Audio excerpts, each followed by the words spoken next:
खामोश घाटी में जश्न का माहौल था। लोगों को सालों बाद उनकी आवाज वापस मिली थी और वे हातिम, कासिम और परिजाद की जय जयकार कर रहे थे। हातिम के हाथ में मौजूद तलवार पर पहला सितारा गर्व से चमक रहा था, लेकिन उनकी यह खुशी ज्यादा देर तक नहीं टिकी। अचानक हवा में एक सरसराहट हुई, जैसे कोई चीज बिजली की रफ्तार से हवा को चीरती हुई आ रही हो। इससे पहले कि कोई कुछ समझ पाता, झरगाम का भेजा हुआ वो जानलेवा जादुई तीर सीधे हातिम के दिल की ओर बढ़ा। सबकी सांसें थम गईं। हातिम के पास बचने का कोई रास्ता नहीं था, लेकिन तभी एक पल की भी देरी किए बिना परिजाद ने हातिम को जोर से धक्का दे दिया। तीर हातिम के बगल से गुजरकर पीछे एक विशाल चट्टान से टकराया। एक जोरदार धमाका हुआ और वह चट्टान किसी रेत के ढेर की तरह बिखरकर काली राख में बदल गई। सब लोग उस खौफनाक मंजर को देखकर कांप उठे। अगर वो तीर हातिम को लग जाता तो उसका क्या हश्र होता, यह सोचकर ही कासिम का चेहरा पीला पड़ गया। झरगाम देख रहा है, हातिम ने उठते हुए कहा। उसकी आंखों में अब गुस्सा था। वह हमें हर पल देख रहा है, अब हमें और भी सावधान रहना होगा। दूसरा सवाल, उसी रात जब वे आगे की यात्रा की तैयारी कर रहे थे, हातिम की तलवार पर चमकता हुआ सितारा और भी तेज हो गया। उससे एक रोशनी निकली और जमीन पर कुछ शब्द उभरने लगे। यह उनके लिए दूसरा सवाल था। मैं हर जगह हूँ पर कहीं नहीं। मैं सब कुछ जोड़ता हूँ पर मेरे हाथ नहीं। मैं जीवन भी देता हूँ और जान भी लेता हूँ। बताओ मैं कौन हूँ? सवाल पढ़ते ही तीनों गहरी सोच में डूब गए। यह तो पहले वाले से भी ज्यादा मुश्किल है, कासिम ने सिर खुजाते हुए कहा। जोड़ता भी है पर हाथ नहीं, ये क्या बला है? परिजाद ने कहा। मुझे लगता है कि इसका जवाब कोई चीज या जगह नहीं है। ये कुछ ऐसा है जिसे हम सिर्फ महसूस कर सकते हैं। तलवार की रोशनी ने जमीन पर एक और इशारा दिया, एक नक्शा जो एक अजीबोगरीब जंगल की ओर इशारा कर रहा था। उस जंगल का नाम था भ्रम का जंगल। कहते हैं कि उस जंगल में जो भी जाता है वह सच और झूठ के फेर में ऐसा उलझता है कि कभी बाहर नहीं निकल पाता। दृश्य 3, अविश्वास का गांव भ्रम के जंगल की ओर जाते हुए वे एक गांव से गुजरे। गांव देखने में तो सामान्य था, लेकिन वहां का माहौल बहुत अजीब था। लोग एक दूसरे से बात नहीं कर रहे थे, बल्कि शक और नफरत भरी नजरों से देख रहे थे। भाई भाई का दुश्मन बना हुआ था और दोस्त एक दूसरे पर भरोसा नहीं कर रहे थे। उन्हें पता चला कि इस गांव पर भी झरगाम का श्राप है। झरगाम ने गांव के कुएं में अविश्वास का जहर मिला दिया था। जो भी उस पानी को पीता उसके दिल में अपने सबसे करीबी इंसान के लिए भी शक पैदा हो जाता। हातिम, कासिम और परिजाद यह देखकर बहुत दुखी हुए। उन्होंने उस कुएं का पानी नहीं पिया। इस गांव ने हातिम को दूसरे सवाल के बारे में और सोचने पर मजबूर कर दिया। जो सब कुछ जोड़ता है, यहाँ तो सब कुछ टूट चुका था। दृश्य भ्रम के जंगल में प्रवेश। आखिरकार वे भ्रम के जंगल के मुहाने पर पहुंचे। जंगल के अंदर घना कोहरा था और हर तरफ से अजीब अजीब फुसफुसाहटें आ रही थीं। एक बात याद रखना, हातिम ने दोनों से कहा। इस जंगल में जो कुछ भी दिखे या सुनाई दे उस पर यकीन मत करना। यह जंगल हमारे दिमाग से खेलेगा। हमें एक दूसरे पर भरोसा रखना होगा। वे एक दूसरे का हाथ पकड़कर जंगल में दाखिल हुए। कुछ दूर चलते ही कोहरा और घना हो गया और वे तीनों एक दूसरे से बिछड़ गए। दृश्य 5, दिमाग से जंग। अब जंगल ने अपना असली खेल शुरू किया। कासिम के सामने सोने, चांदी और स्वादिष्ट खाने से भरे पहाड़ आ गए। उसे लगा कि उसकी सारी मुरादें पूरी हो गईं। वह लालच में उस खजाने की ओर भागा और जंगल में और भी अंदर भटक गया। परिजाद ने देखा कि वह पर्सिया के अपने महल में है। उसके पिता, जो झरगाम के हमले में पत्थर बन गए थे, जिंदा होकर उसके सामने खड़े थे। वे उससे कह रहे थे, बेटी वापस आ जाओ, ये सब एक बुरा सपना था। इस खतरनाक सफर को छोड़ दो। परिजाद अपनी भावनाओं के जाल में उलझ गई। हातिम के सामने सबसे खतरनाक भ्रम आया। उसने अपने पिता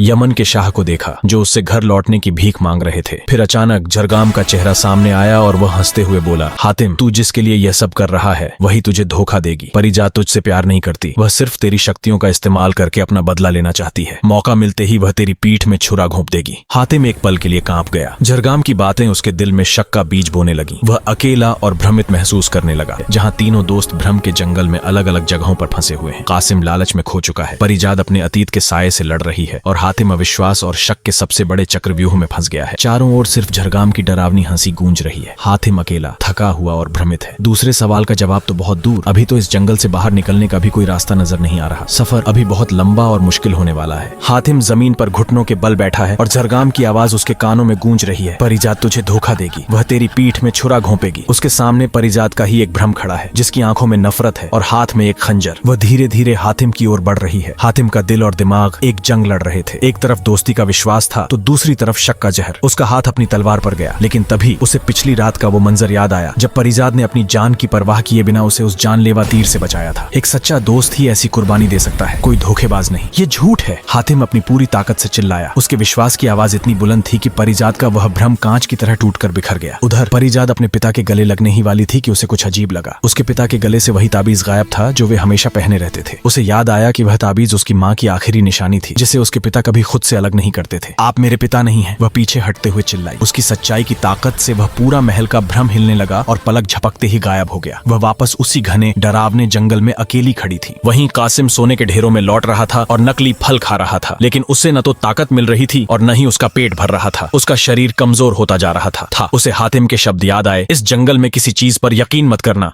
उसे अपनी गलती का एहसास हुआ। यह सब धोखा है, वह जोर से बोला और अपनी आंखें बंद कर लीं। जब उसने आंखें खोलीं तो सारा खजाना और खाना गायब था और वह जंगल में जमीन पर गिरा हुआ था। दृश्य 2।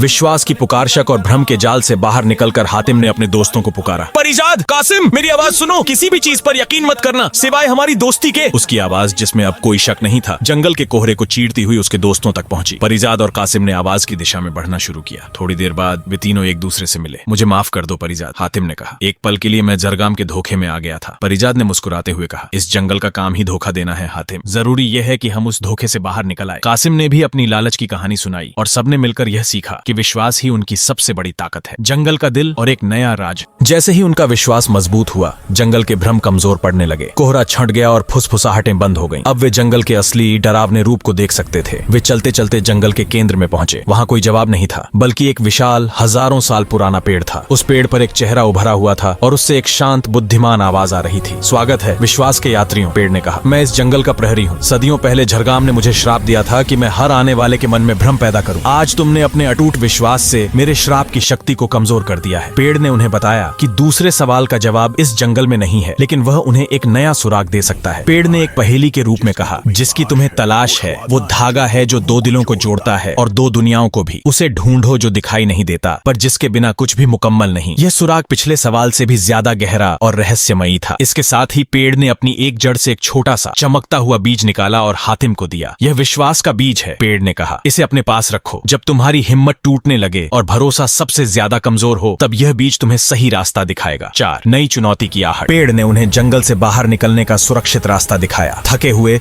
लेकिन एक नई उम्मीद और एक नए रहस्य के साथ वे जंगल से बाहर आ गए। उन्होंने पीछे मुड़कर अविश्वास के गांव को देखा और समझ गए कि उस गांव का श्राप भी दूसरे सवाल के जवाब से ही जुड़ा है। उधर अपनी काली गुफा में जरगाम गुस्से से आग बबूला हो रहा था। उसकी चाल नाकाम हो गई थी और हातिम के साथी अब पहले से भी ज्यादा एकजुट हो गए थे। बहुत हुआ दिमाग का खेल, वह गरजा। अब ताकत का इस्तेमाल होगा। जरगाम ने अपनी काली शक्तियों से अपने सबसे खतरनाक सिपहसालारों में से एक हौकाल को बुलाया। हौकाल एक 4 हाथों वाला दैत्य था, जिसका शरीर पत्थर से भी ज्यादा सख्त था और उसकी ताकत के आगे बड़ी बड़ी सेनाएं भी नहीं टिक पाती थीं। हातिम, परिजाद और कासिम एक पहाड़ी पर खड़े होकर अगली मंजिल के बारे में सोच रहे हैं। उनके दिमाग में पेड़ की दी हुई पहेली घूम रही है। दूसरे सवाल का जवाब अभी भी एक अनसुलझा रहस्य है, लेकिन अब उनके पास विश्वास का बीज भी है। जरगाम की गुफा का है, जहां हौकाल अपनी पूरी ताकत और भयानक रूप में खड़ा है और अपने मालिक के अगले हुक्म का इंतजार कर रहा है। हातिम की अगली चुनौती अब कोई भ्रम या पहेली नहीं, बल्कि एक जीता जागता क्रूर दैत्य होने वाला है। सफर और भी खतरनाक हो चुका है।